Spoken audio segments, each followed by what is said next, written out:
I thank you for believing me or for trusting me to share the word of God with you today. I thank God for my friend who's standing here with me. Because we're going to the word of God. Amen. I know that we will be very glad to be in the house of the Lord because God has given us gladness and joy. Because He has purposed it that we be here today, so that we may finish the year in the house of the Lord. God bless you. We're going to read the Word of God in Psalm chapter 103, the first and second verse. It's a very popular or famous psalm.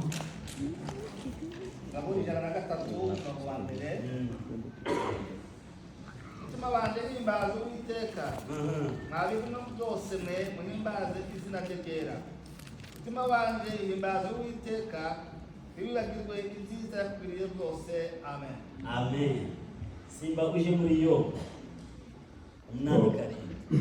Job chapter 8 verse 7.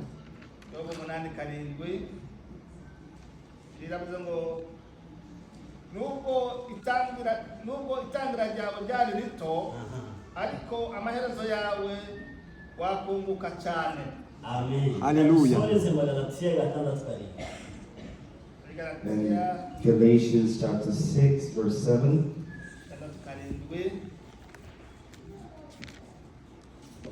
Timuyobe Imana ntineguzwa izuru kuko ibyo umuntu abiba aribyo azasarura.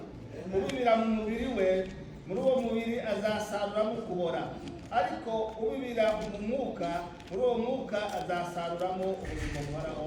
Amen. Amen. Amen. Urakoze cyane pastor. Thank you so much, Pastor. Imana imugisha. May God bless you. Reko twinjira muri sije yacu none. Before we go into the subject that we're going to be discussing today, but the leaders did not give us the theme for this year. They did give him the theme of this. Though I don't know the theme, the message is going well with the theme. But we'll go with a sub-theme beyond limitation. that says beyond limitation. Beyond limitation. Beyond limitation. That's what we're going to talk about. When I think about this word,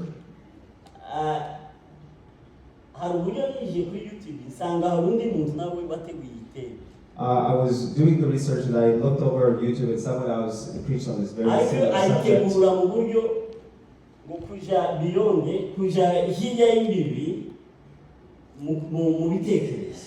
For him, it was more centered on thoughts, going beyond limitations with thoughts. But we'll talk about going beyond limitations in faith. That's the word we'll talk about. And I know that the word of God is a blessing to us all. Before we continue in this word, I want to welcome Espe. We sang, let's sing again. For the Bible says, my heart, praise the Lord your God. Really praise the Lord. My heart. Speak to your heart. Speak to your heart, my heart. Praise the Lord your God. And all that is within me, my innermost being, may you praise his holy name. And the second verse says, and forget not his benefits. And I know that this word will be a blessing. Welcome. One or two songs and then we'll continue. I want you to stay here because we're going to minister together.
intsinzi ya Yesu. Let's come and see the victory of Jesus. Sinzi bana b'Imana, sinzi bwoko bw'Imana, muze turirimbe. Sinzi ya Yesu, yashize indirimbo z'amashimwe. Umutima wanjye kari igitsinzi, yashize indirimbo z'amashimwe. Umutima wanjye kari igitsinzi. Sinzi bana b'Imana,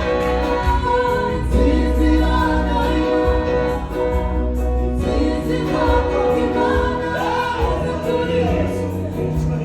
Sinzi ya Yesu, oh sinzi bana b'Imana, sinzi bwoko bw'Imana, muze turirimbe.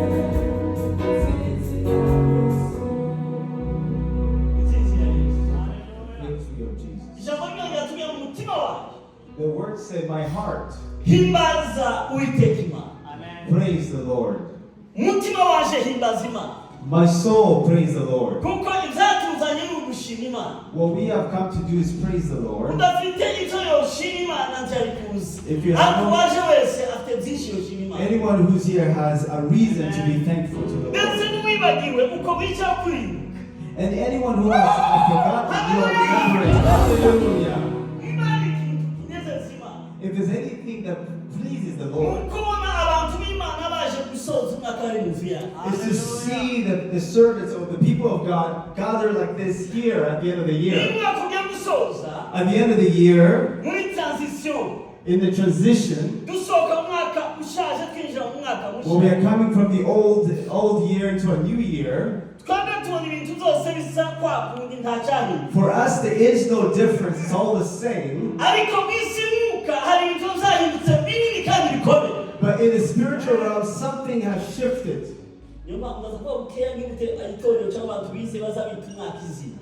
I'm going to talk about why we name a year at the beginning of the year. noneho muri iyi transition In the transition stage, iyo abantu from when people, baje gusenga Imana when they are coming to pray, hari abandi satani azarangaza there's others that the devil usually, umwaka ugasoza bari mu bindi the devil distracts and they finish the year kugira in ngo other tubigishe things, mu mugambi w'Imana. so that they may not go in the plans of the satani Lord, atuma abayobozi. and the devil continues to ariko guide twebwe them. iyo twahisemo kuza mu nzu y'Imana But we have decided to come in the house of the hari Lord. ibintu bibiri bizabiba. There's two things that will happen. ikintu cya mbere The first thing that will iyo happen, utosenga even if you don't hari pray, imigisha y'Imana this izikuzaho. blessing will come upon you.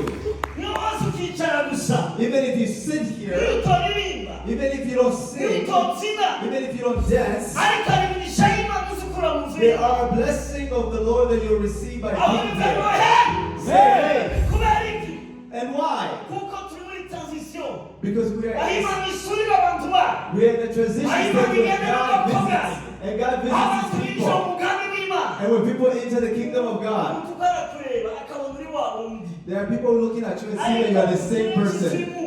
But in the spiritual realm, Imana yakwinjiza muri gahunda yayo. there's something that's shifting and changing. wasanga bakukagasenga Even if you are praying, ukaririmba and even as you sing ariko hari it, ikintu yagira mu buzima bwawe something is happening and changing in the spiritual realm in your life. wabyumva hari ikintu You don't yagira understand that something is hari ikintu happening. gihari kora There's something- hari ikintu gihari kora God is changing something in you.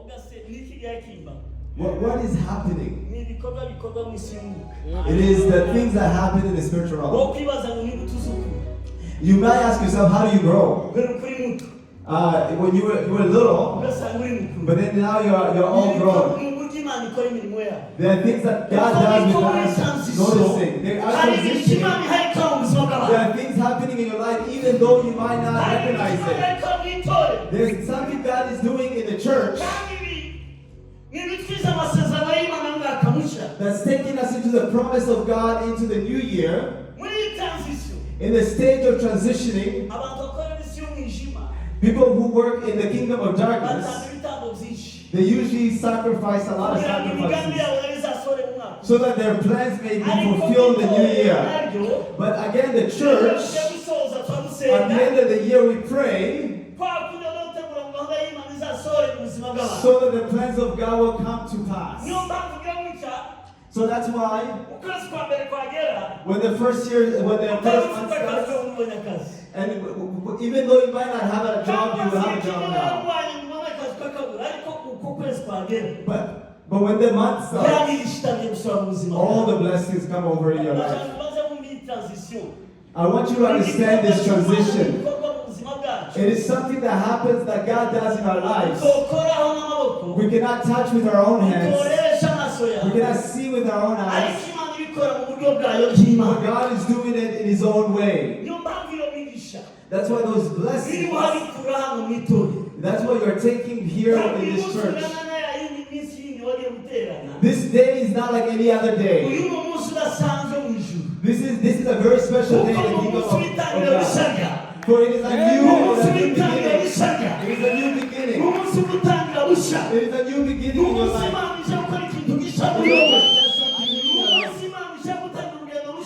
God wants to do something new in your life. God wants to reveal Himself to you so that you may go in the new year in the name of God. Amen. In this transitioning of a new year, when we are praising God and thanking God, there are 3 steps that God wants us to get into. The first step is not repentance, it is thanksgiving. I'm going to ask you to sing again. The first thing we do is thanking God. The disciples came to Jesus and they asked him, teach us to pray as John teaches his disciples. And he said, when you pray, pray that our Father who's in heaven, hallowed be thy name. Thank God first. There's something that happens in our lives when we are coming to thank God. There's sometimes conviction or guilt that comes in our hearts, reminding us of our sins. Sometimes, a lot of times, Christians, repentance is easier than thanking God. Why? Because we have a heart that convicts us. But we don't remember that there's things that God does without us doing anything because that has happened over my life. That's why when we thank God, the first thing is just thank God. We thank God. We sing. We say words. We say words in prayer. We say things testifying, but we are praising God. When the devil reminds you of yesterday, reminds him of what Jesus has done.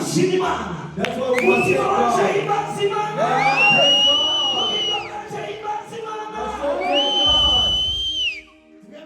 Say amen.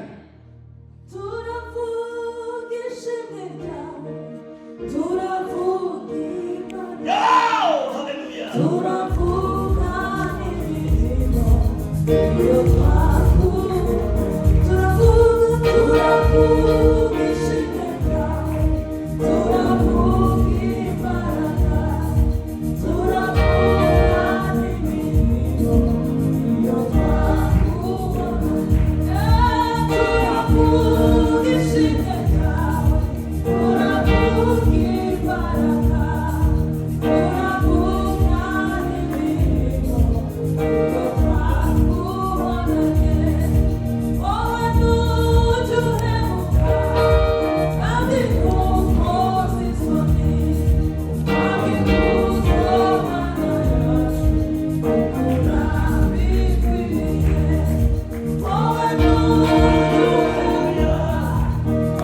My soul praise the Lord. dufite byinshi twoshima Imana There's so many things that we can praise kubera God ukwezi kwa for. mbere Starting from the kugeza mu kwezi kwa cumi na January kabiri until hari December, byinshi Imana yagukoreye there's a lot that God has done for us. udashimye Without thinking, waba wirengagije cyane you'll be ignoring a lot. hari igihe wari urwaye There's times when you were sick, Imana arahaba but God was there. hari igihe wari uzi ko ibintu byananirana There was times where you were lost strength, but God was there and hari God made a way. baguhagurukiye When there's people that were in position, but God came. ufite impamvu yo gushima There Imana are many reasons to thank God. amezi cumi n'ane 12 months. hari byinshi woshima Imana There's a lot of things. mutima wanje My soul, himbaza uwiteka Imana praise the Lord.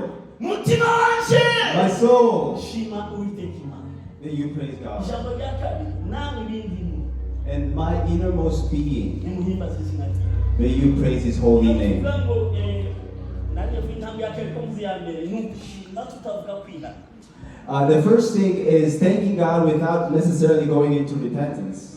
barize umuntu mwicaranye hari abantu bazashima Imana gusa iyo bahaye bahamya There are people here that usually just thank God in time of ariko iyo testimony in bigeze front. umwanya wo gushima Imana bari bonyine bakabura amagambo yo kuvuga But when they are just with God, iyo sometimes they don't have words to batabizi say. no kwihana gusa The first thing that comes when they start praying is ariko to ko ngo begin to agira umwanya repent. w'iminota utanashima Imana Imana wakoze But even doing 5 minutes Okay. thanking God, they don't agira imbaraga zo have guhamya hano words. gusa ariko gusenga wenyine ngo abwire Imana amagambo yo kwishima People usually have time to testify in front of people, but then thanking God on their own becomes very difficult. kuko ibi ngibyo bigaragaza umukristo umaze gukura And this is what shows kumenya gushima Imana maturity. Maturity in kwica bango faith. guhera mu kwezi kwa mbere kugeza mu kwezi kw'icumi na kabiri Knowing to thank God from January to hari byinshi December. nibuka Mana For there's a lot of things that God has done. Say words. ureba basirimba wowe wibuka When people are dancing, ureba baririmba remember. bigutere gutanga kwibuka hishurira When they're singing, may you remember what mutima God waje himbaza Imana